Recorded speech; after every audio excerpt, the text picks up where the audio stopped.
and delegates who have joined us today for this celebration. I specially welcome Director HR Bccl Shri Krishna Ramayana sir, Director Technical Project and Planning Shri Manoj Kumar Agrawal sir, CBO Bccl Shri Aman Raj sir, as well as Vice Presidents of Diksha Mahila Mandal Srimati Ramaya, Madam Agrawal and Madam Sahai. You are very welcome, ma'am. I also welcome CCC board members, safety board members, welfare board members, all the members of SISTA, INMOSA, CMOAI, all the general managers of various areas and departments of BCCL. I especially welcome all the participants who have joined us today for this celebration from other subsidiaries as well as are connected with us through the webcast link. You are all very welcome.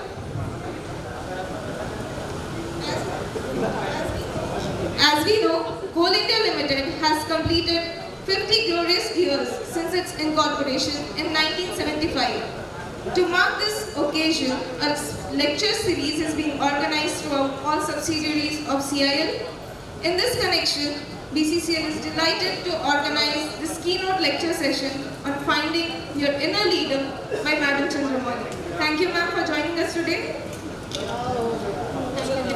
Thank you, Devanshi. To express our gratitude and appreciation, I would like to invite Shri Krishna Ramayana sir, DT personnel, to present our guest with plant, shawl and shrifal.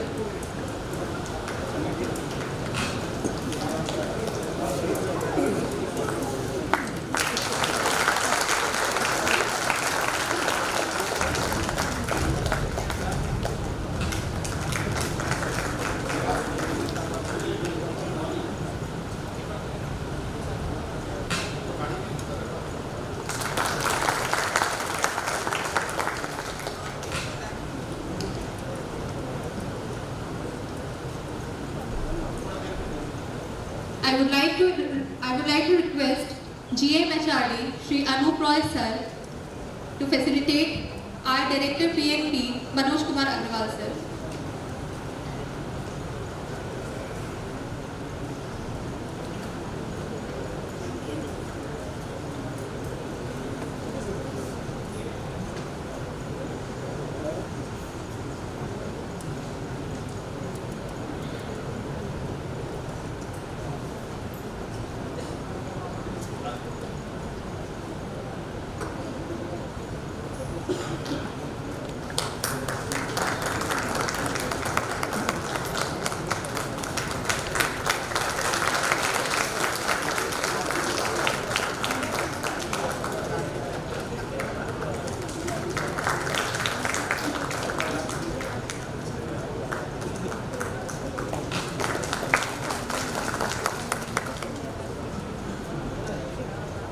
Anup sir, I will request you to stay there.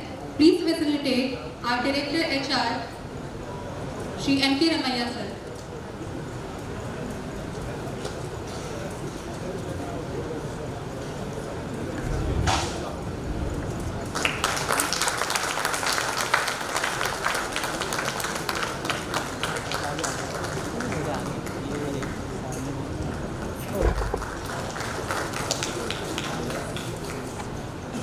I would like to request sir to please facilitate our CBO Shri Aman Raj sir also.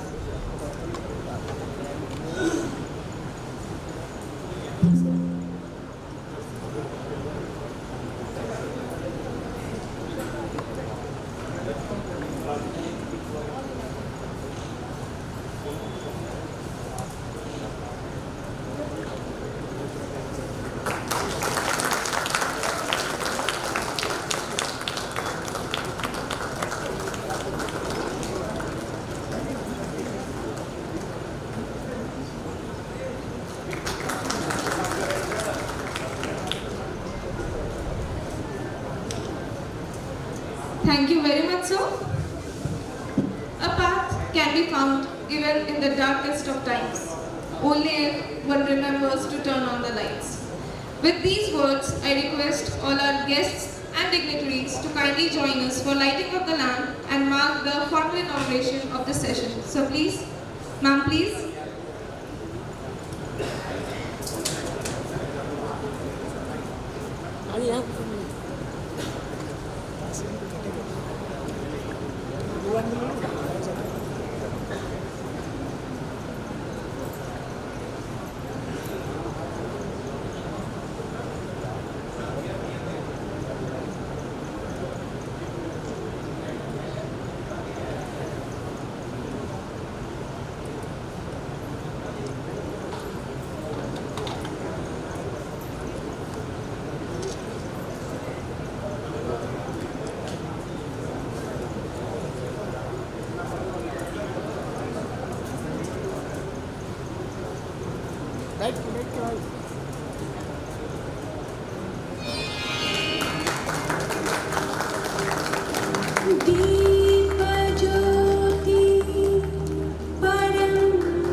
I would like to request JMHRD sir to please present Mrs. Kubera Ramayana ma'am with a plan.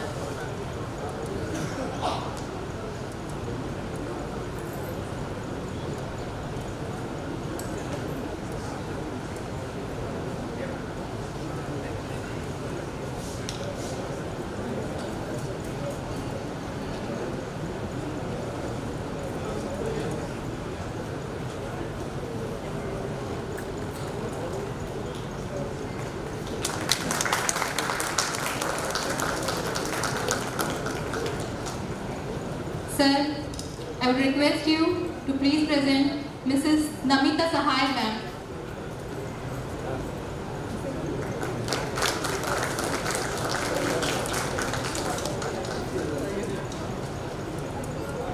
Sir, I would also like to request you to please present Mrs. Archana Agrawal ma'am with a plant.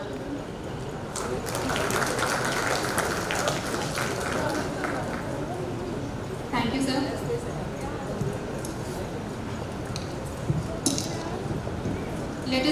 Let us now rise for the national anthem, followed by our corporate song.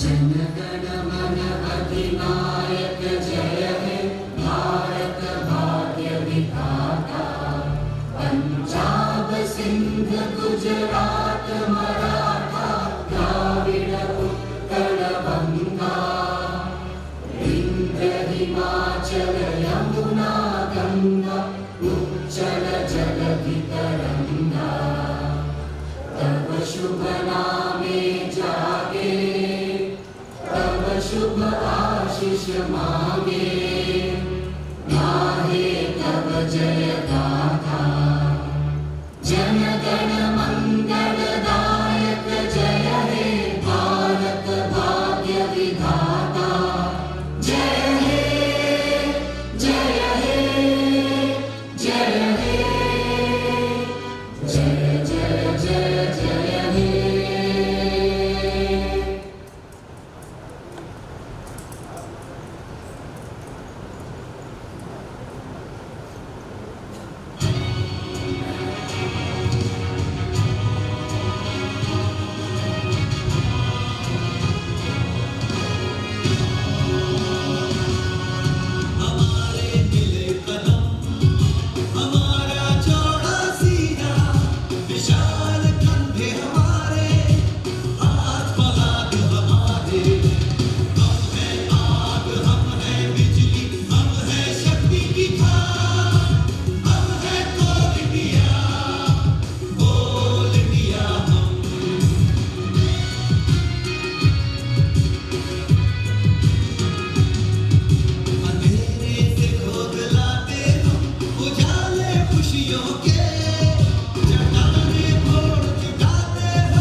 proceed.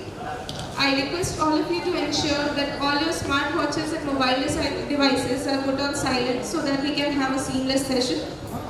I would also like to inform all of you that this session is being broadcasted live on the BCCL official YouTube channel. So those who are connected with us, I request all of you to please stay with us till the end. Thank you.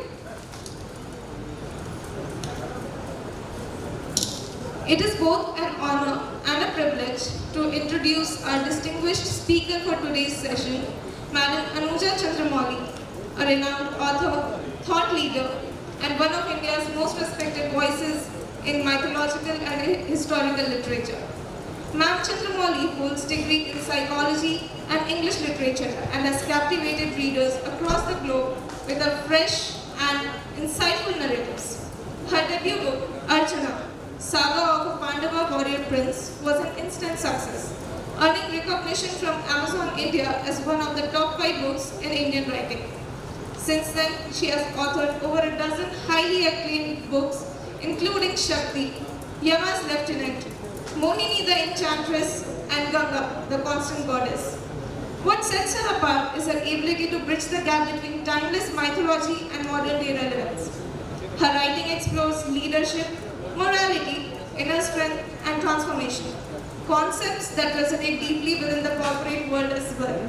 She is also a regular columnist, TEDx speaker, and a creative mentor who has addressed audiences across academic, literary, and professional spaces with great impact. In addition to her literary accomplishments, she is a trained classical dancer and a yoga practitioner, embodying balance, discipline, and artistic excellence. We are privileged to welcome her today to share her perspectives on leadership and the wisdom that ancient narratives can offer in our modern professional lives in this session titled Finding Your Inner Leader. Please join me in welcoming her and extend a warm welcome to Mrs. Anuja Chandramouli. Ma'am, please.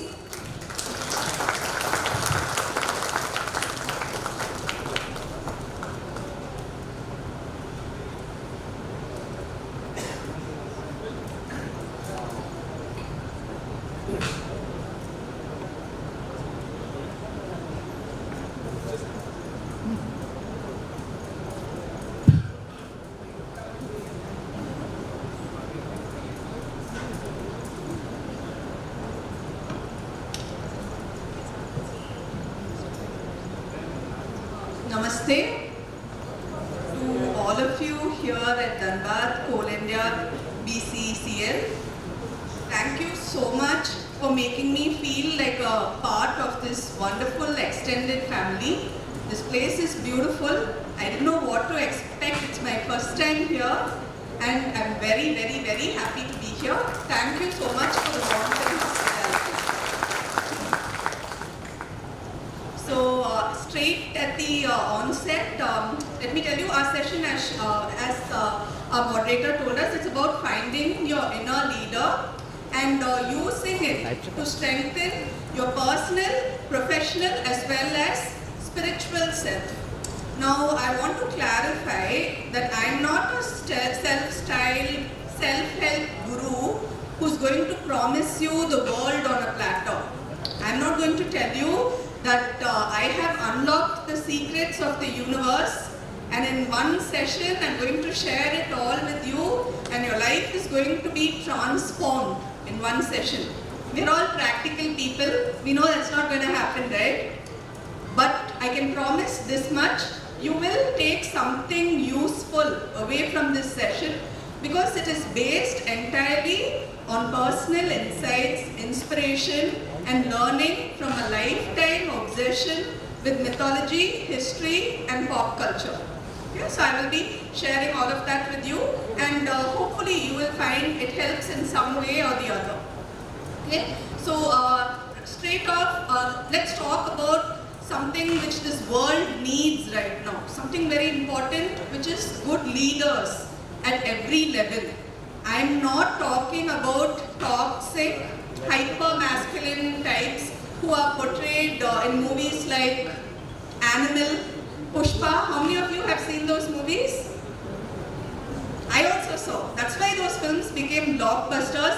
But no, that's not the kind of leader I'm talking about. I'm talking about true leaders who make a difference, who make this world a better place wherever they go, at a small level or at a big level. That's the kind of leadership which is the need of the hour.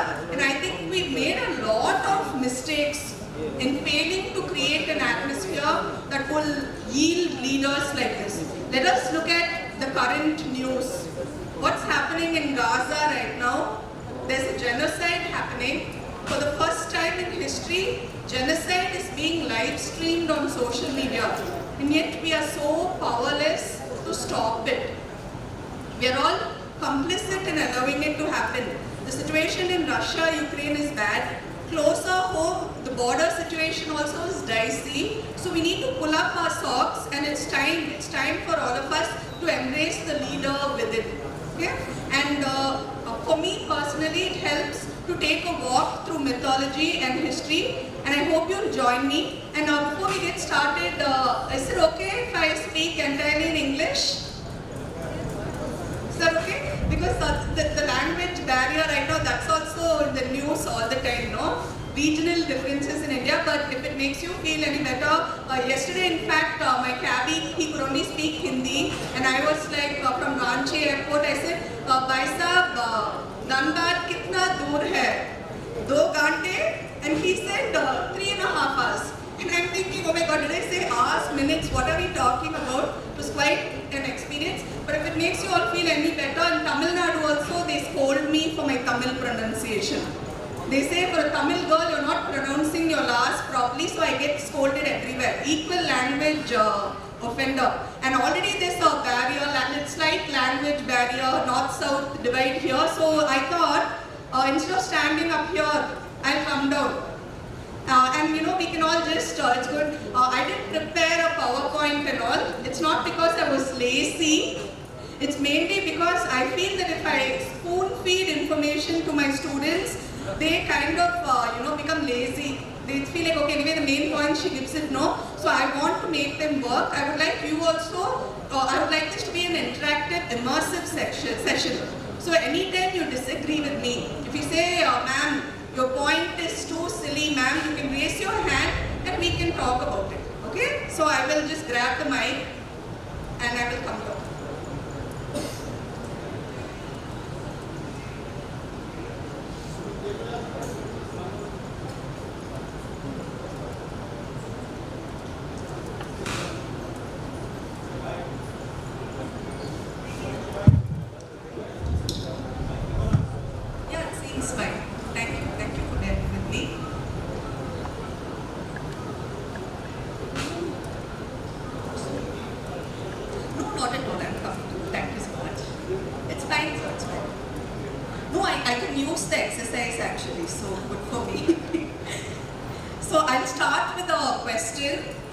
So if you take Indian mythology, there are plenty of examples for good leaders. So who do you think is the supreme leader? There are no wrong answers, by the way. I'm not going to scold you. I'm not going to fail you. Nobody's going to get fired. No, sir? Ramesh, sir, he said everyone's safe. So you can give me your best answers. Who are the leaders, the great leaders, the supreme leader from Indian mythology? Okay, Krishna. Sir says Krishna. Anyone else? Lord Rama. I'm very happy these two names came up because we're going to talk about Rama Krishna. But supreme leaders. Nobody said Devi or Shakti. Ladies, come on. Hitler. Okay, Hitler did terrible things, but he was quite the leader and a great speaker. My God, you hear those old clips of him and you get goose flesh. The man knew how to talk. Okay, Hitler. All right. But when I'm saying supreme leader, I have Vishnu in mind. As you know, in Indian mythology, we have the Trinity. You have the creator. Who's the creator? Creator. Brahma. Okay. Destroyer Shiva. Both of them have plenty of good qualities. But one bad quality is they'll give boons to asuras. Horrible, destructive boons they'll give up. And then they'll all go running and they'll go stand in front of Vishnu only. the protector. They say, please help us. End of the world crisis, very dangerous, save us. So Vishnu had that certain mental equanimity to deal with any crisis. There are lots of people, right? I have noticed a lot of the dignitaries from Coal India have the same qualities as Vishnu. A certain mental equanimity, they are like, anything comes up, we can handle it. Okay, so I'm preaching to the choir here. So Vishnu, he says, okay, no problem, you came to me, I'll fix it. Initially the problems were very simple. First mission of his, he had to stop a natural disaster from happening. There was talk of a great flood of life ending as we know it. So he takes the form of a very lowly fish, and all he does is take the worthy souls to safety. Simple job. But slowly the world became a more complicated place. More was asked of him, more and more. And some of his avatars are quite terrifying, straight out of a horror movie. I'm talking about Narasimha, where he literally rips open an asura's belly. All my children love this story because their parents won't let them watch horror, and I'm telling horror story out here in a devotional context, so I'll get away with it. They love Narasimha's story, and my students and I decided, my students said that's the best avatar of Vishnu. Because he came in 1 second. When Krishna was, he went to Draupadi's help when she was being disrobed, no? But he took his own sweet time apparently. Narasimha on the other hand, when Prahlada called out for help, immediately he was there in 1 second. So, but I'm not encouraging you all to go and tear open anyone's entrails. No, please don't get me into trouble. Today everyone is very outraged, happy on social media. That's not the point. The point is, now epics is always a deeper meaning. It means there is a time and place to unleash beast mode. Okay? So we move on from Narasimha before I set a bad example for all of you. Let's move on. And sometimes Vishnu, he's so open-minded, he'll decide that a man cannot get the job done. A woman has to step up. So he embraces his feminine side, and who shows up? Who? Vishnu's feminine avatar. Anybody knows? Very good. Mohini, exactly. Mohini. So Mohini shows up. No bloody wars and all fought. Minimal fuss and muss. Little bloodshed only, but she gets the job done. And then as mentioned, we talked about Rama and Krishna.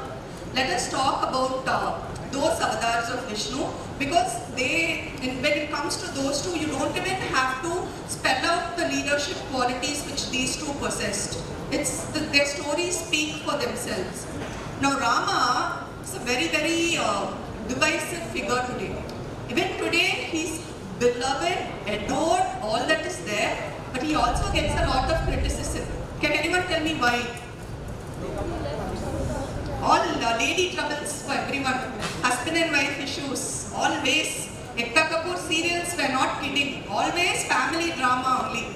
Okay, the Agni Pariksha, permanent black mark. Before that, the killing of Vali. People hold that over his head and they bash him with it today also. As if we are all very good people who've done no wrong. Everyone criticizes Rama for that. When I was a little girl, I used to tell at home to irritate the elders. I'll say, you all keep saying Rama is the perfect man. Why on earth would he suspect his wife and make her go through this Agni Pariksha business? And my mother will be horrified. She'll say, what do you know? Keep quiet, then only you will improve in life. But I never shut up, that's why I'm here today, talking to all of you. So I used to argue like that when I was a child, but when you grow up, despite myself, I eventually grew up a little bit. And I realized that what makes Rama so amazing, a Mahatma, a great leader, is because he was so kind. It was not about the fact that he was the greatest warrior, which he was. He was born into power and privilege, but he never misused it. I talked about the mental equanimity thing earlier, which Vishnu had, right? Rama also, just imagine, one day his father comes up to him. Come sir, we missed you. Sit. So one day Rama's father comes up to him and he says, get ready, tomorrow you will be crowned as the king. So now a kingdom, a crown, a golden throne, it's all within his grasp. He doesn't react with anything akin to excitement. For him it's a duty, a father's command which he has to fulfill. So he just accepts it. Next day it's all gone. Crown is gone, throne is gone. Insult to injury, he has to spend 14 years in the forest. Again no reaction, there's genuinely no anger, there's no disappointment. For him it's just another command from his father, and he knew he'll be perfectly happy in the forest, even happier than in a kingdom. That is Rama. And another thing which I love about Rama is, he's very human. He got angry, his wife had been kidnapped, he was determined to get her back. He mobilizes this huge army. And let's face it, an army on the move, most army men are very disciplined, they are credit to this nation, but an army on the move is a logistical nightmare. The countryside gets stripped bare of food, leaving the people, inhabitants of the land exposed to famine, to drought. Rama was very conscientious. They made the journey from the north to the south. He made sure that wherever they went, they left the place better than it was when they came. That was the kind of man he was. He did not allow any kind of indiscipline. He did not allow his men to strip the countryside bare. There's so much respect for Mother Nature. And that is why people loved Rama. They wanted, not only did he set a high code of conduct for himself, he inspired others to be the best version of themselves. Now there's one very ugly chapter in the Ramayana. When Bharata and Shatrughna return, and they find out that Kaikeyi and Manthara have been up to mischief. Okay, they're considered one of the bad girls of the epic, along with Shurpanakha. So this poor hunchbacked Manthara, Shatrughna starts to kick her. He's physically abusing her. And Bharata refuses to make him stop. And Kaikeyi is begging. She's like, old woman, why are you all attacking her like this? They won't stop. And then she says, will Rama put up with this kind of behavior? Will he be proud of his brothers for attacking an old hunchbacked woman? And then they stop. That is the power of Rama's name, because he encourages all of us to be a better version of ourselves. We are also cynical and jaded today. It's fashionable to be immoral, to be badasses. But it's nice, a little old-fashioned is nice, to try and be nice like Rama. And then there's one very powerful chapter from the Ramayana which I really love, which truly shows why Rama is a Mahatma. So now we've reached the end of the war. The war has been fought. Rama has won. He's a triumphant conqueror right now. He's covered himself in glory. All the gods have gathered. The Devas, the Asuras are there. Okay, and the Indra grants him a boon. And Rama is not thinking about himself. He says, bring the Vanaras who died in the war. They came with me. Let them be restored to life. Let them always be assured of food and water. Fresh fruits, water. Okay, now so many of our leaders in today's world, they treat soldiers as disposable, collateral damage. We hear stories of so many brave hearts who died for the nation, and lots of our politicians act as though they are disposable. Rama was different. He treated all of them like friends, not just as laborers. And that is something I really want to congratulate Coal India for. I'm very pleased to see the respect that is accorded to all the people who work here. I saw this estate, I heard that there are 32,000 employees here. And I mentioned already, it's one big happy family vibe. And I'm glad that the Rama's example is still alive in our country. It's a beautiful, it's a credit to your state, to this country.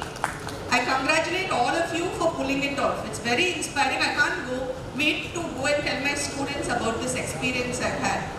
And now let me continue with Rama's story. There's another very lovely reunion between Rama and his dearly departed father Dashratha. Dashratha and Rama get those few precious moments, and both of them are so happy. Dashratha embraces Rama. He said, I'm so proud to have been your father. You have covered our family name with glory. I can ask for nothing more. Let me also grant you a boon. So does anyone know what Rama asked for? Does anyone know? Because not many people know this part of the story, okay? Rama again, he wasn't thinking of himself. He was thinking of his mother.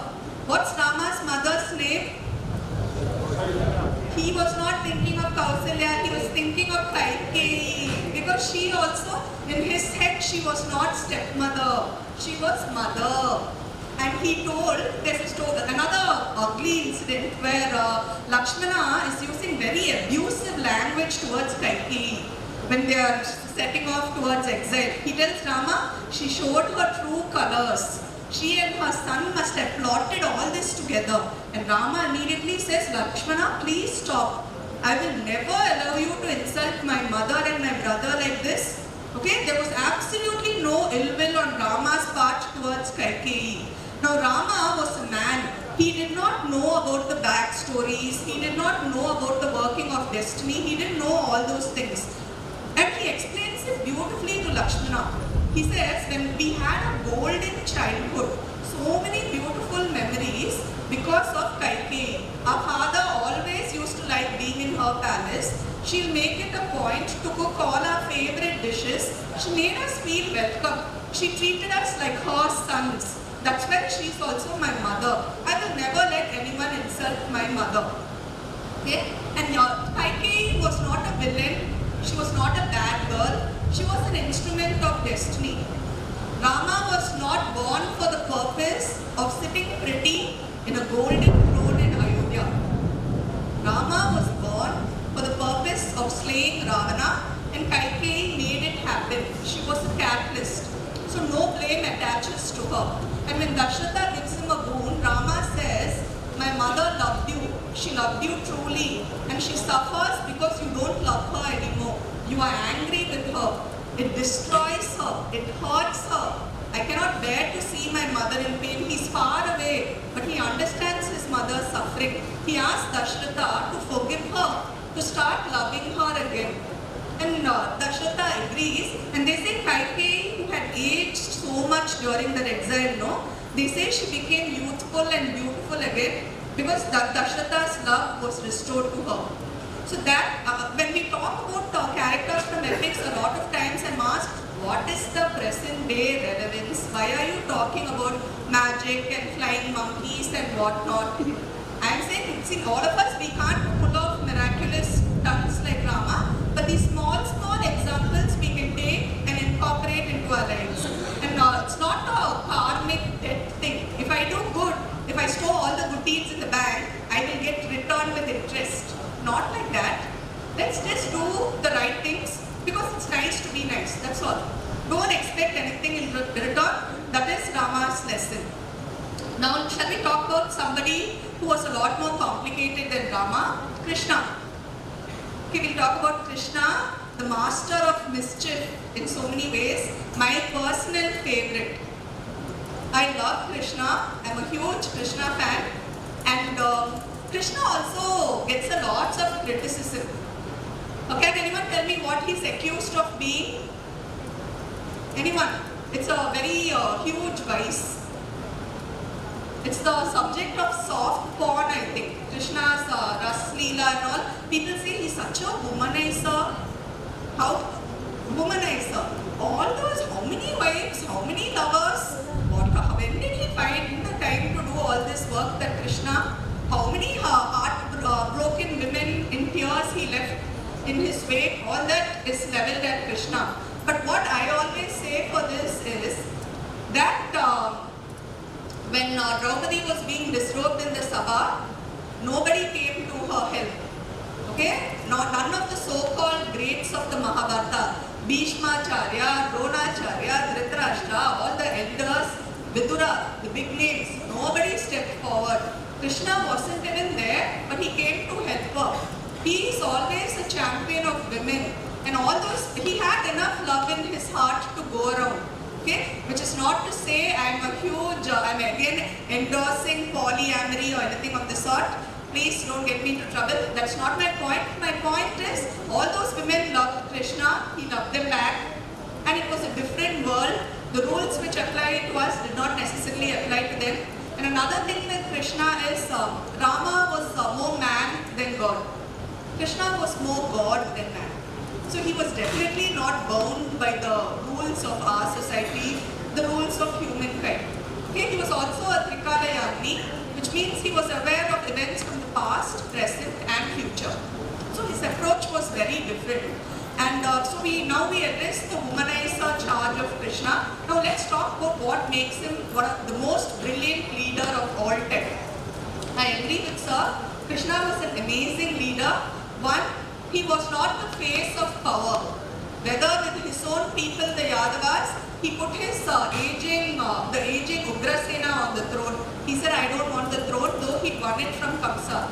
And later when the battle was fought also, he famously said, I will not lift a weapon. I will be Arjuna's charioteer, Partha Sarthi. That is enough for me. But we all know he did more than ride a horse.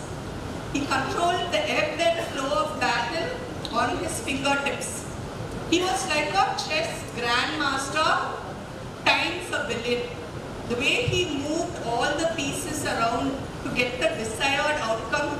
How many Karna fans over here? I am an Arjuna fan. So I disagree with all of you. I do not like Karna. I prefer Arjuna. And Krishna was Arjuna's friend. I love that about Krishna. And he was very determined to protect his friend from Karna. So he was instrumental in Karna losing the divine armor, earrings he was born with. Did he stop there? No. He made Kunti talk to him. He spoke to him, revealed the truth about his birth. And then the final, the death blow. Karna had won a Shakti from Indra in return for his armor and earrings. And he wanted to use it for Arjuna. So what did Krishna do? On the battlefield, all Karna has to do is challenge Arjuna and use the Shakti. So what does Krishna do? He goes to Bhishma and he instigates a fight between those two. Bhishma insults Karna. He says, I can't fight with the charioteer son and all, Suttaputra. And Karna says, I won't fight while this old man is in charge. So 10 days, Karna's out of commission. Ego. We saw it in Animal and Pushpa, the male ego in all its glory. Mahabharata also ego. He goes, he says, I won't fight. 10 days out of commission.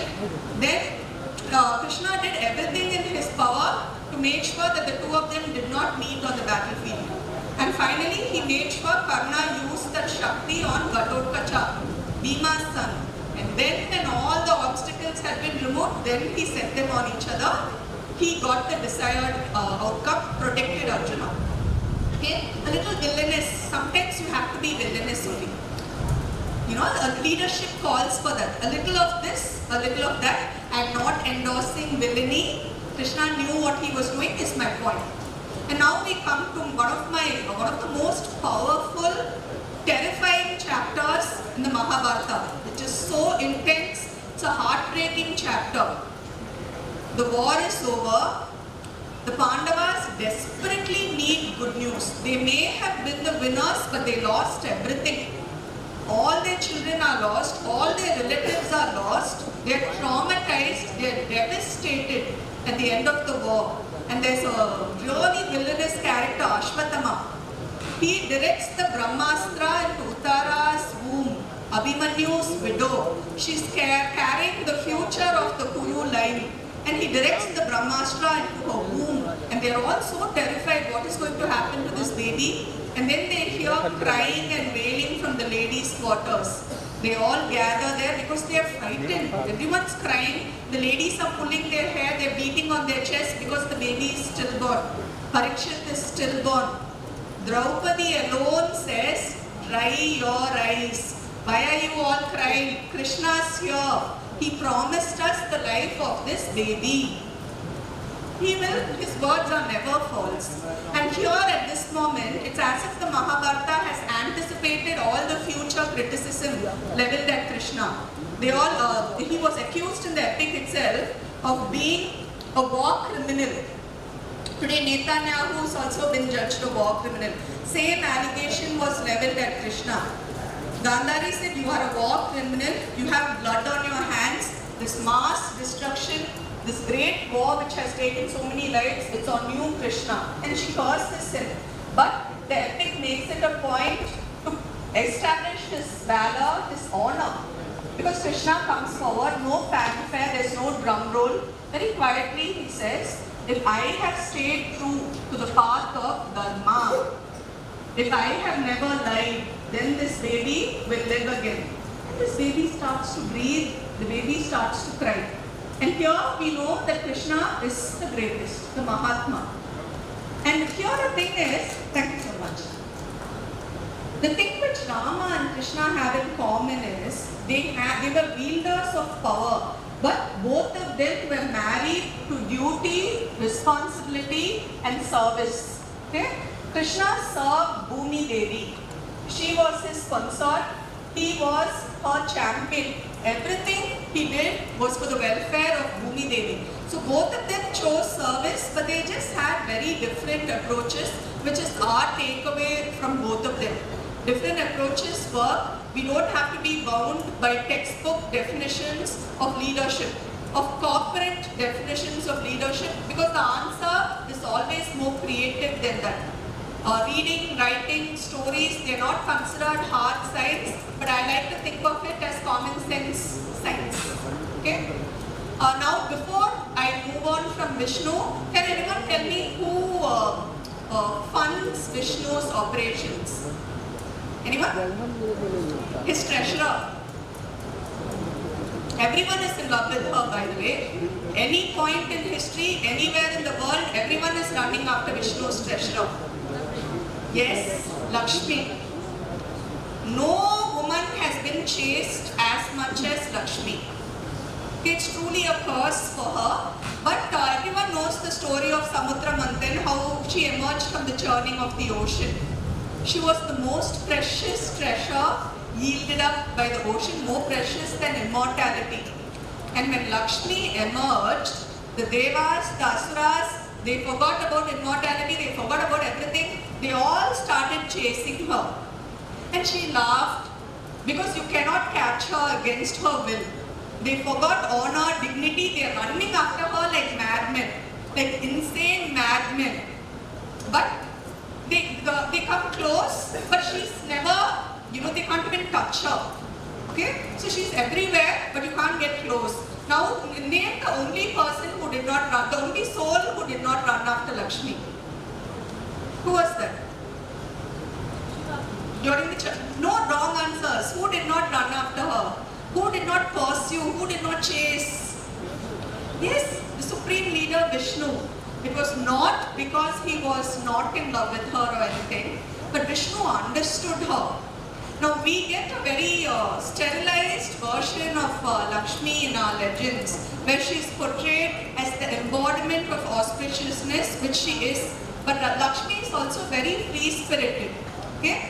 She used to be the paramour of Indra. She was also the paramour of Asuras like Mahabali and Prahalada.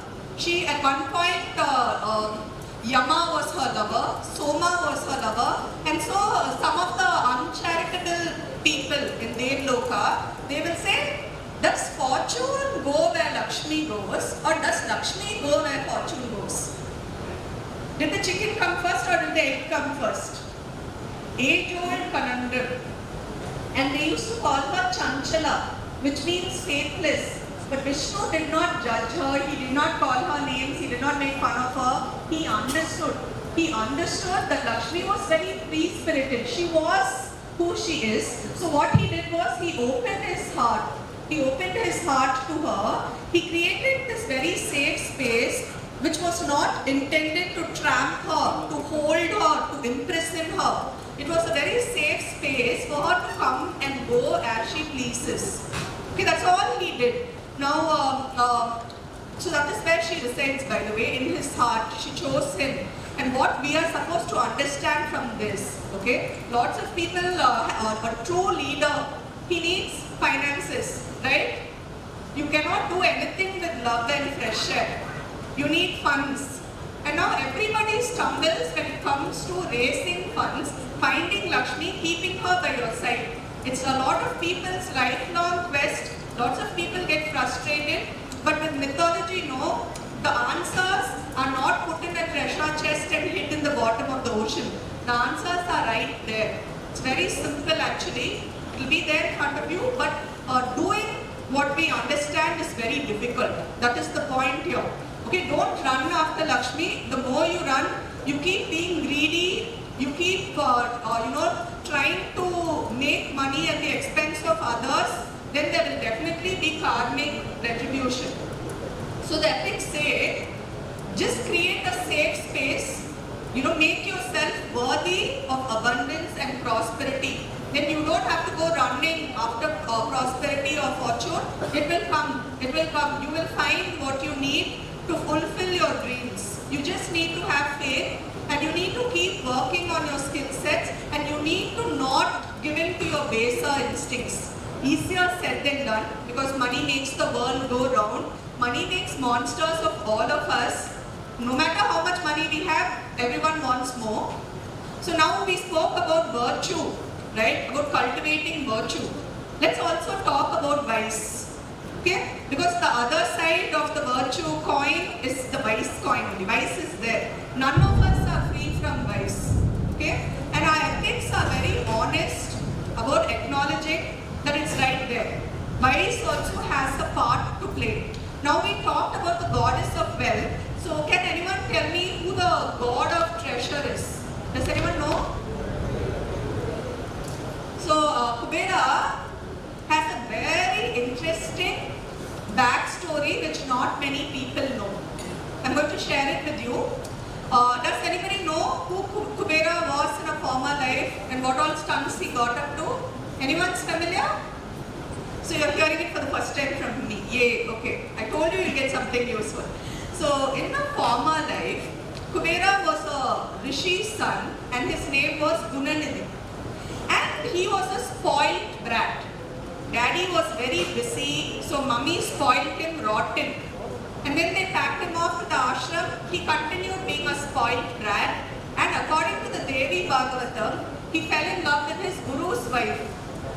And you have an illicit love affair happening there, and both of them were so guilty and scared of getting caught. Because, at curse point, gurus tend to curse you and then horrible things happen. So, to avert that threat, both of them plotted to kill the guru. And when the rumors reached his parents and when they came to check on him, Devi Bhagavatam says he murdered his parents also. He was a gambler, he had a drug and drinking habit, he was a thief, he did all the bad things known to mankind. All the bad habits he had. He had that appetite, that insatiable appetite he had, asura passions he had. And then at one point he'll have plenty of money, then he will gamble it all away. So towards the end he had no money for food. He had been starving for days, and then it was Shivaratri. He saw that Shiva's devotees had gathered, they were making prasadam. So he waited for all of them to sleep, and then he snuck in inside the temple. He ate prasadam nicely, just stuffed his gut with it. Okay? And then he saw that the lamp near the shivling. See, here also only one light is flickering out here. So what he did was, he tore off strips of his own clothing and he lit the lamp. He did not do it out of devotion to Shiva. He wanted to see properly what is there to steal in the temple. He needed the light. So he lit the lamp and he stole from the devotees and he's trying to escape. But as he's escaping and going, he wakes up somebody and immediately they get violent. Devotees, there are no people more violent than devotees. We've seen it in India. That rush to see God, they do crazy things. So they pick up sticks and they beat him so badly, his skull caves in and he dies on the spot. And the Yamadutas come to drag him to hell. But Shiva's gunas, they show up. And they say, no, the soul belongs to Shiva. And the Yamadutas say, people have gone to hell for far less. Are you joking? He says, no. He fasted. He fasted before Shivaratri. And he came and lit the lamp. He made sure the linga did not fall into shadow. He ate that divine prasadam. He belongs to Shiva. So he gets a get out of jail free pass. Okay? And in his next life, he's born as King Dhamma. He's born in Kalinga and he goes to Kasi. He's a proper Shiva devotee now for obvious reasons. So So he performs penances and Shiva Parvati show up. But he's still his Asura self. Shiva grants him a boon. He says, I just want to see you without blinking. Your glory is too much for mortal eyes. I want to see you. Shiva grants him this boon. And then he's staring at Parvati with a very lusty gaze, it seems. And Parvati is disgusted. His left eye explodes. That's why Kubera has one yellow eye in all his sculptures. Explodes. But with his other eye, he's continuing to stare at her. And Parvati says, what's wrong with this fellow? And Shiva says, all human beings are children of Shiva's Shakti. He's also your son only. Put up with his nonsense because at the end of the day, his love is true, it seems. Okay? So he's rewarded again. He becomes Kubera, the lord of Alagapuri. Okay? The hoarder of treasure. He gets to indulge his passion to his heart's content. But Shiva gives all these boons and usually Devi and Vishnu only step in to fix him, no? So Parvati said, wait. Alagapuri will be close to Kailasha. Okay, because he says he loves you, no? Let him be close to you. It will be close to Kailasha. And then she said his Vahana will be Nara. Nara is man. So his Vahana is a man. And then Parvati said, men will always be blinded by Kubera's wealth. Okay? That just like Kubera's appetite had no end, no? Man's appetite also will have no end. You have to seek the blessings of Parvati. She will give the divine vision so that you can view money in the right perspective. By listening to this story, Parvati said people will know that they have to walk the middle path. Don't be like Gunanidhi and gamble away all the wealth. Don't be like Kubera and hoard all the wealth. The middle path endorsed by Buddha. And she also said, Alakapuri, for all its treasures, for all the wealth, it will not give you the fulfillment, the spiritual peace which Kailasha gives. There are no temples, there are no palaces there, there's no wealth in Kailasha, only the gifts of nature. And for a truly enlightened soul, Kailasha is always more beautiful than Alagapuri. Okay, so that is, so now we saw Lakshmi, we saw Kubera and all the gifts his wives got him. And now I know you will still be thinking, okay, ma'am has been telling too many stories from mythology. Let us talk about real world events. And see, with regard to all these characters, whether it's Kubera, Ravana, all the asuras from mythology, what we understand is they carry the seeds of their own destruction. Kubera did not get away with his crimes. Ravana defeated him, threw him out of Lanka and stole from the thief. He stole his Pushpaka Vimana, lots of fabulous treasures. Ravana stole from the thief. So what goes around will come around. And I also mentioned that I like history. So this time I will tell you about my favorite Roman general. Who's yours? Can you name some Roman generals or just popular generals from world history? Julius Caesar. What happened to him? Ambitious man, quite a ladies' man. He was assassinated. Julius Caesar. And then Alexander the Great. He was dead before his 33rd birthday. Nobody knows exactly what happened. So all these real world leaders, a lot of them came to a tragic end because they got carried away by power. Now let me tell you about my favorite Roman general. He was a man called Cincinnatus. Okay? So now the story goes that Cincinnatus belonged to a powerful patrician family. So he had access to everything privilege can give you. Fantastic education, a military leader, power, excellence. But he chose the quiet life. He lived on a farm near the Tiber and he was plowing the field. But Rome needed his help. Apparently, there was a rebellion by the Equi. So the Roman army was surrounded by the rebels and they were very close to a humiliating defeat. History itself could have changed if the Romans had been defeated there. So the Senate quickly gathered for an emergency meeting and they decided, okay, in an emergency situation, we can't have the usual checks and balances. We will give unlimited powers to one man. And they thought carefully and they chose Cincinnatus and he was given absolute power for 6 months. So when he heard the news, he wasn't very happy. He didn't want to get involved, but he knew his duty to Rome. So he left the plough, he went straight to Rome. In quick record time, he mobilized a relief force. And he had that thing called tactical brilliance, which a leader needs.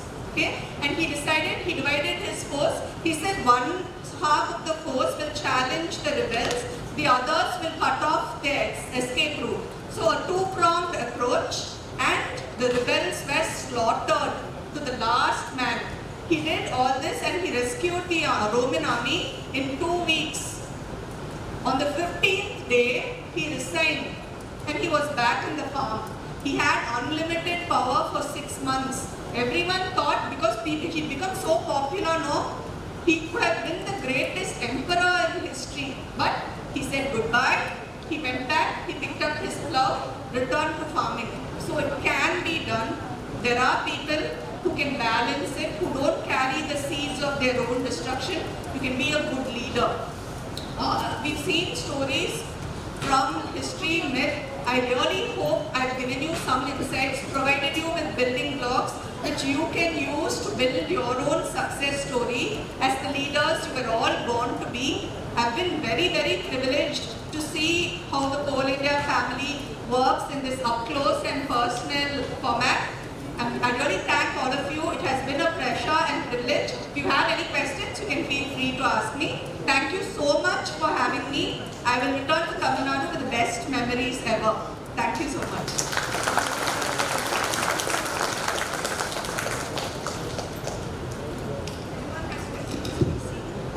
Thank you, ma'am. I think this was a very insightful session for all of us.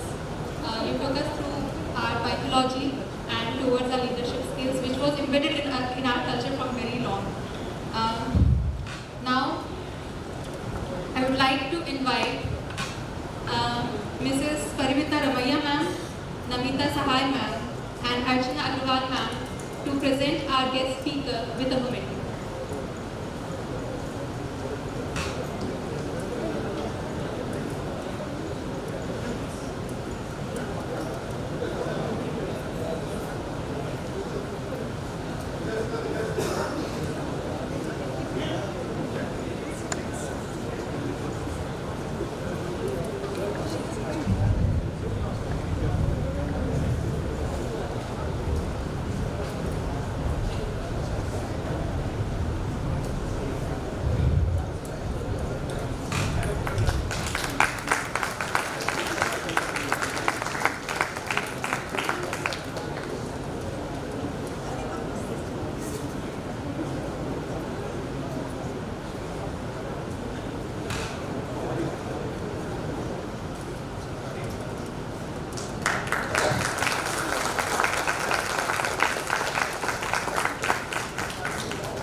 अब मैं सादर आमंत्रित करती हूँ Shri Murali Krishna Ramaiah sir, director personnel को, कि वे stage पर पधारें और हमें अपने आशीर्वचन से लाभान्वित करें।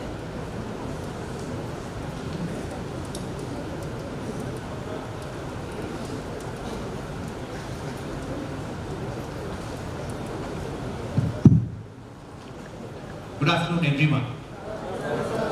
Good afternoon. Thank you. Thank you. I'll put the words straight.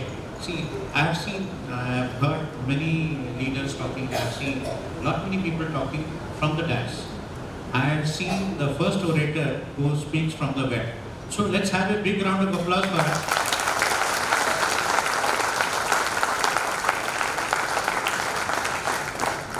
See, what happens, every time you read Mahabharata or Gita, see, people say you have to read Gita because every time you read, you will get a different meaning out of the shlokas you are reading.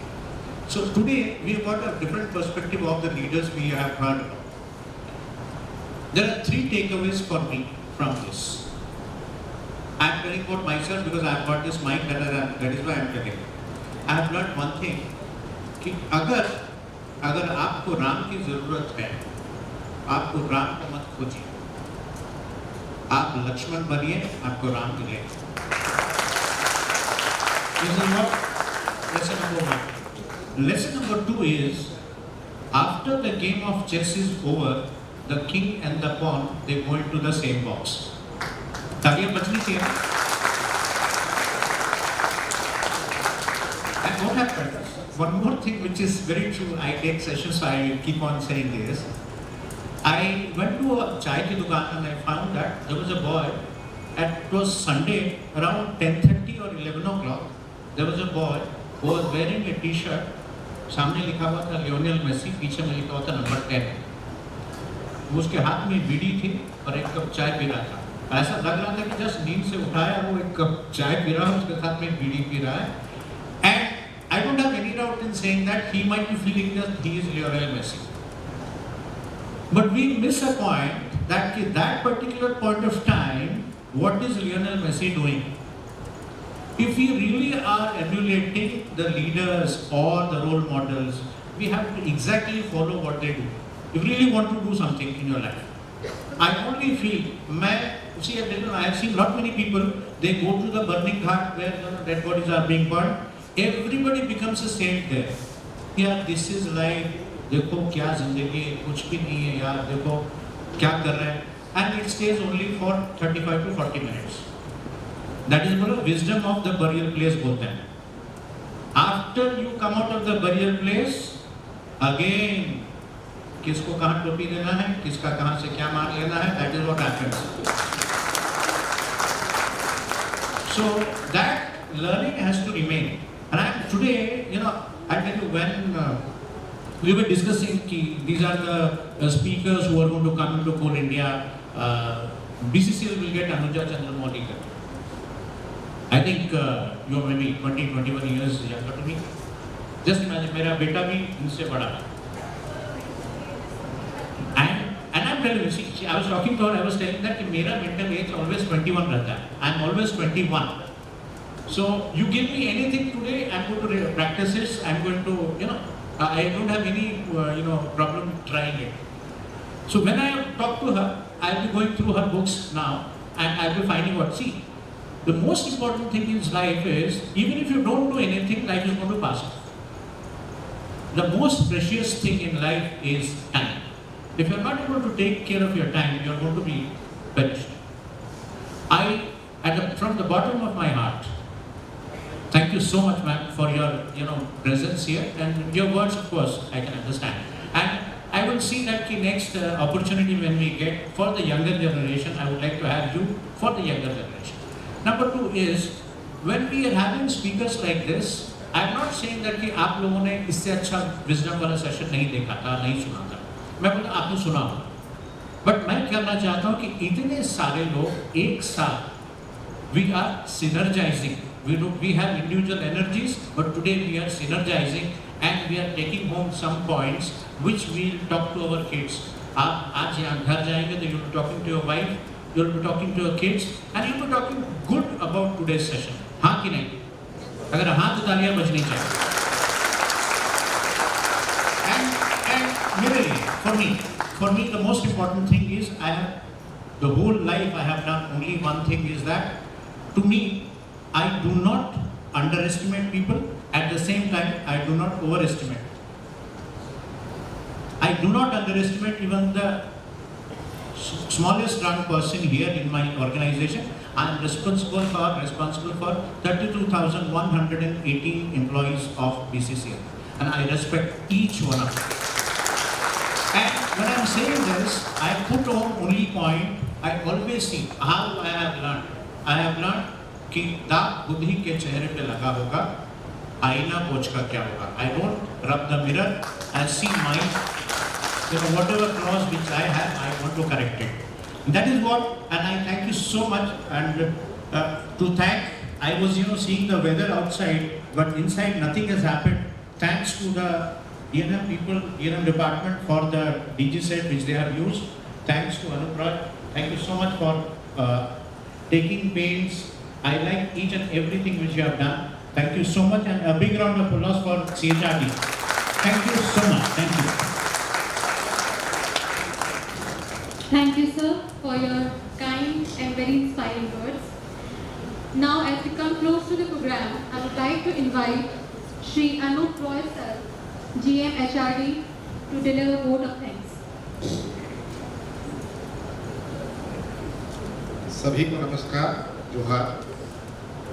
जैसा कि आपको मालूम है कि हमारी esteemed company कोल India limited अपने सभी subsidiaries में अपने सभी एम्प्लॉइज़ के मोटिवेशन के लिए एक लेक्चर सीरीज़ कंसेप्चुलाइज किया था और उसी के तहत आज हम लोगों की कंपनी में इस मोटिवेशनल लेक्चर सीरीज़ का एक सेशन था।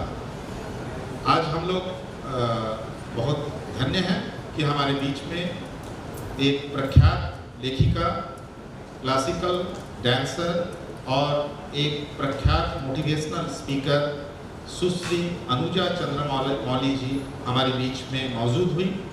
और मैं ऐसा समझ पा रहा हूँ कि जिस रूप में हम इस हॉल में आए थे, हम यहाँ से जब लौट रहे हैं तो हम अवश्य ही मानसिक रूप से और ज़्यादा समृद्ध होकर लौट रहे होंगे।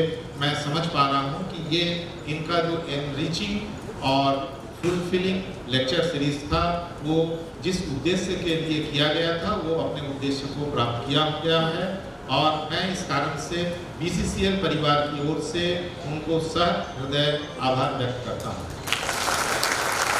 मैं हमारे बीच में आज के कार्यक्रम के मुख्य अतिथि के रूप में मौजूद हैं हमारे डायरेक्टर HR रमैया सर, जो हम सबके बिलोवेड हमारे डायरेक्टर साहब हैं और बहुत पेन लेते हैं छोटी छोटी चीज़ों में। इस कमरे में जो एक अच्छा सा वातावरण हम लोग रख पाए ठंडा करने के लिए, रात के 11 बजे उन्होंने मुझे सहायता किया और हम टावर AC लगा पाए।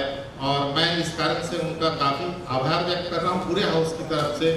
और उन्होंने बहुत मुझे समय दिया। हमारे बीच में हमारे डायरेक्टर फाइनेंस सर मौजूद थे जो आवश्यक कार्य के कारण चले गए। मैं उनका भी आभार व्यक्त करता हूं उनके बहुमूल्य समय के लिए। हमारे बीच में director technical PP Agarwal sir मौजूद थे जो भी आवश्यक ऑफिशियल कारण से उनको भी जाना पड़ा। बहुत ज़रूरी मीटिंग्स थी मुझे मालूम पड़ा था और उस कारण से उनको थोड़ा पहले जाना पड़ा। मैं उनका भी आभार व्यक्त करता हूँ। हमारे बीच में हमारे कंपनी के CBO अमन राज सर मौजूद है जो एकदम शुरू से लेकर पूरा समय तक हम लोगों को मोटिवेट करते रहे जिससे कि हम लोग मोटिवेट हों। तो मैं भी उनका आभार व्यक्त करना चाहूँगा। मैं आभार व्यक्त करने की सिलसिले में मैं हमारे बीच में मौजूद हमारी रमैया मैडम, हमारी सहाय मैडम और हमारी अग्रवाल मैडम, इन लोग भी काफ़ी अपनी ज़रूरी प्रोग्राम छोड़ के यहाँ पर मौजूद हुई हम लोगों को मोटिवेट करने के लिए। मैं उनका काफ़ी आभार व्यक्त करता हूँ जिससे कि हम लोग उनके आने के बाद ही प्रोग्राम चालू किए। हम लोग उनका वेट कर रहे थे और उन्होंने आके हम लोगों का मान रखा। Thank you ma'am. मैं यहाँ पर मिसेस रॉय एवं यहाँ पर जो भी सम्मानित महिलाएं मौजूद हैं, मैं उन सबका भी आभार व्यक्त कर रहा हूँ इस प्रोग्राम में आने के लिए और हम लोगों का मान बढ़ाने के लिए। मैं आभार व्यक्त करना चाहता हूँ सभी CCC मेंबर्स का जिन्होंने यहाँ पर आके हमारा मान बढ़ाया, सभी सेफ्टी बोर्ड के मेंबर्स का एवं सभी वेलफेयर बोर्ड के मेंबर्स का और CMOI के सभी सम्मानित पदाधिकारी। मैं यहाँ पर मौजूद इनमोसा के सभी पदाधिकारियों का, सिस्टा एवं अन्य सभी संघ के लोग जो यहाँ पर मौजूद हैं, मैं उन सबका आभार व्यक्त करना चाहता हूँ। हमारे बीच में कोल इंडिया एवं विभिन्न सब्सिडियरी से अधिकारी एवं एम्प्लॉइज आए हुए हैं इस प्रोग्राम को सफल बनाने के लिए। मैं उन सबका भी आभार व्यक्त करना चाहता हूँ। मैं आभार व्यक्त करना चाहूँगा सभी HODs का और सभी एरिया जनरल मैनेजर्स का, उनके साथ आए हुए उनके एरिया से उनकी टीम का, जिन्होंने इस हॉल को पूरा भरने में सहायता किया और एक मैडम को अनुप्राणित किया कि वो अच्छे ढंग से अपने लेक्चर्स को दे सकें। मैं यहाँ पर यदि मीडिया पर्सन मौजूद हैं, मैं उन सबका भी आभार व्यक्त करना चाहता हूँ। और लास्ट में मैं अपने HRD के सभी ऑफिसर्स एवं एम्प्लॉइज़ का भी मैं आभार व्यक्त करना चाहूँगा। उन्होंने मेरे कंधे से कंधा मिलाकर इस आयोजन को सफल बनाने में मुझे सहयोग किया। धन्यवाद आपका।